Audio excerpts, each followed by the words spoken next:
Okay, it's James speaking. Got a great video for you today. I just want to show you a drop dead simple way to create micro courses from YouTube videos. Now, the reason I'm doing this is because I personally believe that you should be all in on YouTube and you should make as many YouTube videos as fast as you can.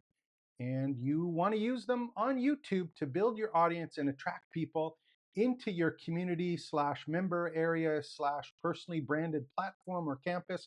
It's your space where you have all of your information put in one place, organized and curated about the topic you're passionate about and about the transformation that you provide to people or that you teach people. So I think you should create videos on YouTube specifically as fast as you can. And what I want to do right now is I'm going to show you how I created a video yesterday. Here it is right here. I'll just show it to you. It was called Two Magic Prompts. It was up yesterday. I did it yesterday. And I've turned it into, right now, I've got it as a complete course that has 3 sections and 8 lessons. And it's part of my course library. I think it's at the bottom here. This one is called, there it is, Two Magic Prompts at the top. So I got a mini course slash micro course in my campus. And all I did to get started is I created a YouTube video. Now, how does this all fit into play and what are the important parts? So here's kind of the process that I go through and how I did this in a day. And the reason I'm doing this is because I get a lot of people that I help out here on trainingsites.io/join. It's my personally branded campus where I keep all of my courses, mini courses, micro courses, all the prompts, everything I use is free for you here. All you have to do is register. But the reason I'm doing this is because I get people asking me saying, I don't know how to start a course, or I'm afraid to put the time, energy, or effort, or I don't have all of the editing skills to do fancy videos. Um, all you need is YouTube videos. And you don't need fancy YouTube videos. You need zero editing. If you are comfortable with doing something called live edits, which I teach on the campus, but even if you have simple tools that are available to everyone that allow you to have a PowerPoint or an image and be able to talk into the phone or even just narrate what's on an image, you can record valuable content for YouTube.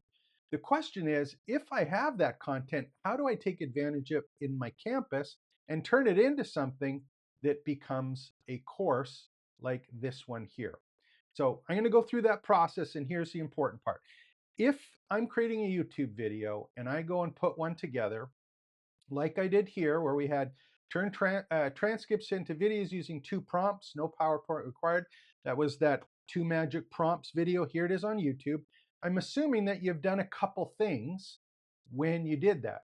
The first one is that hopefully you've done some research before you did the YouTube video, unless of course, you're interviewing someone else, which should have some research anyway.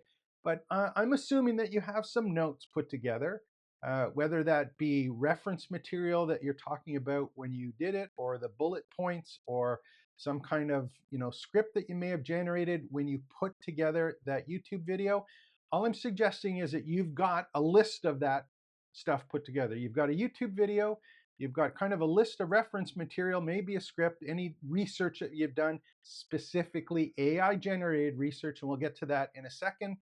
But you have it, and you probably created a featured image for that. In this case, for example, I have the two magic prompts.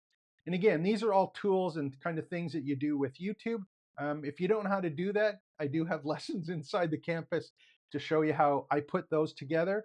But I'm assuming that you're starting off, you got a YouTube video. Now, the thing that's great about this and why I'm so in on this is you can leverage that one YouTube video in more ways than one. The reason I do YouTube videos, as many as I can, as fast as I can, because that's the only marketing tool that I focus on. And it's all about building an audience of people who get to know, like, and trust me and share the same passion for the information I have, which is about creating online videos using AI and building personally branded campuses and selling that expertise online. It's to get people who find out about me on YouTube and then join my membership site, my campus, my personal platform. That's my business model. So I create as many YouTube videos as I can.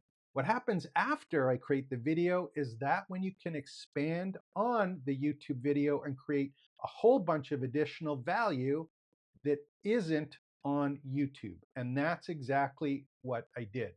So it took me about 45 minutes after I had the video to basically put together a course.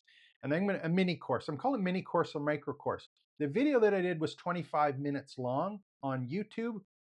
And I went through this process of how to take a transcript from a podcast or anything that you may have recorded where you're actually teaching or sharing something that you're passionate about on how to do something or transformation, but just to take the transcript and how to massage it with one prompt that I included in the video, explained how it worked, and then create graphics based on the output of that one prompt.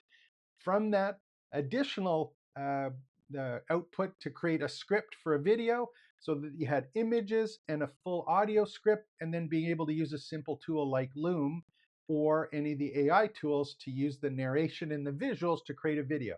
So that's a process that I went through and I referenced it, right? I had notes on how to do each of those particular steps.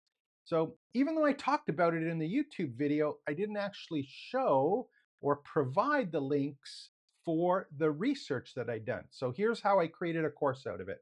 And again, this took me about 45 minutes after the video was created. What I did is this lesson here, use the magic prompts one right here. This is the first lesson. It's actually the last one that I created, and we'll come back to it in a second.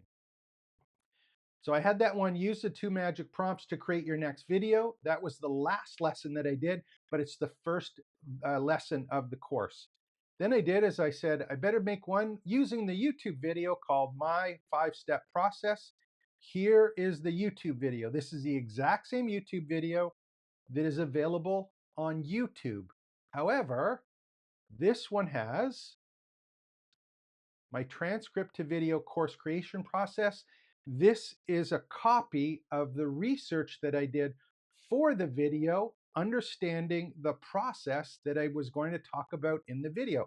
And this is AI generated. And this one, I think I use Claude, and basically through the prompts back and forth during my research, this is what we finally came up with, the AI tool and I, that this is the process that I was teaching about in the YouTube video. So there's my process. Why advantage? And again, this is stuff I talked about in the video, but I have the text of this. So I massaged it and added it to the video so that there's more context or more learning or another way, another modality to consume that content that wasn't on YouTube. It's just in this one lesson. So got that part done. I copied and pasted in. And again, this part, core innovation, process components, these were from my research notes before I did the original video. I didn't create them after, they were already there. This is stuff that I used when I was creating the YouTube video. There's a YouTube video, and what I want to do is I want to go to lesson number 3. And this one was pick a tool to capture, copy, or transcripts. So you don't have to do this, but I happen to have another YouTube video that showed one of the things that I was doing in the first video.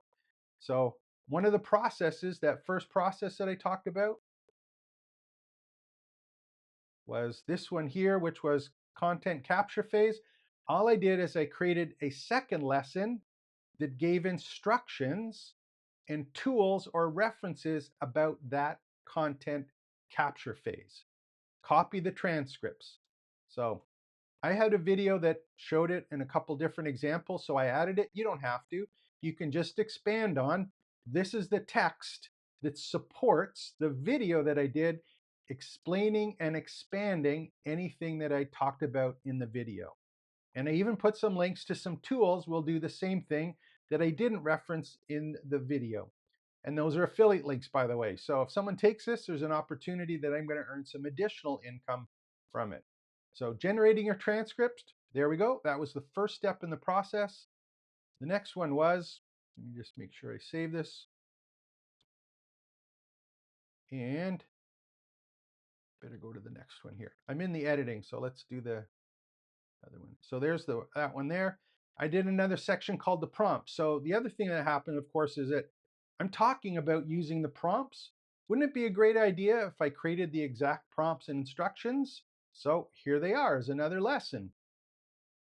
These are the exact prompts that I used, and I have extension or explanations of how to use the prompts. So this is something I talked about in the video. All I'm doing is I'm giving the actual prompts that I had, that I used for the video. I didn't rewrite anything else. This is from my notes. So got those ones. That was the prompt to convert the transcripts into course content. I had another one on turn the videos into a script. I had 3 variations of it in my research for the original video, so I added those as separate lessons. You can see that I've got 4 sets of prompts there with scripts where I have the actual prompts and I have explanations of how to use the prompts. Again, this isn't available on YouTube, but it's set out as an individual lesson in chunks that is available for the person to go through.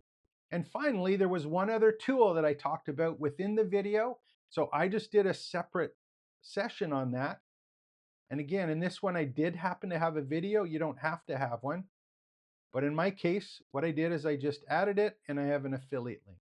So I could have expanded on this and put some notes, and it could have been AI generated and massaged, made my own tone, my own voice, using my own language, which are some of the other prompts that we've covered here. But at the end of the day, if you look at this, I've got one video that I did on YouTube, but I've got 8 steps in a process and all of these additional resources. So how long did it take me to put this together? It took me about 45 minutes to do it. And that was just basically collecting all of the different research steps that I did in order to produce the video that I created on YouTube. And out of it, I end up with a course that is now in my campus that now has far more value than on YouTube.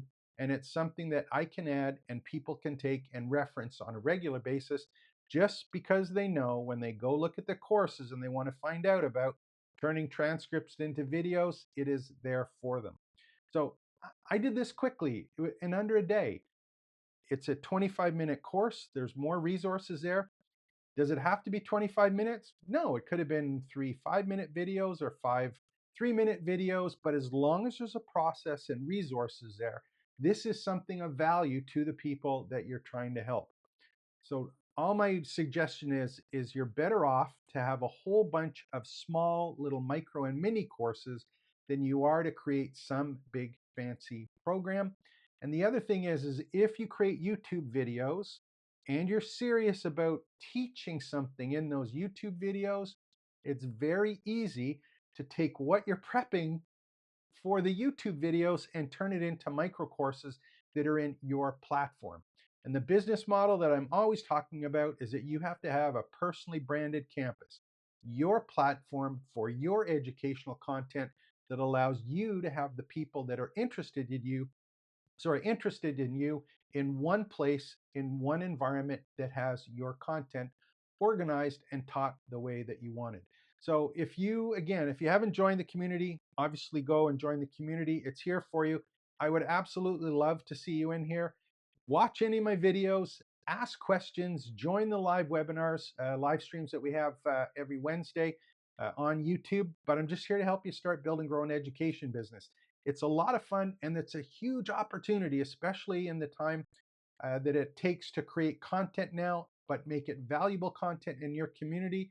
It stands out from the AI generated stuff that you're going to run into, and having it on your own platform is going to make the difference between earning money and kind of getting lost in the crowd. So my name is James, trainingsites.io. I hope you enjoyed this. Like and subscribe to the channel, and I'll see you tomorrow with another great video on how to start, build, and grow your education business. Take care. Expect the best.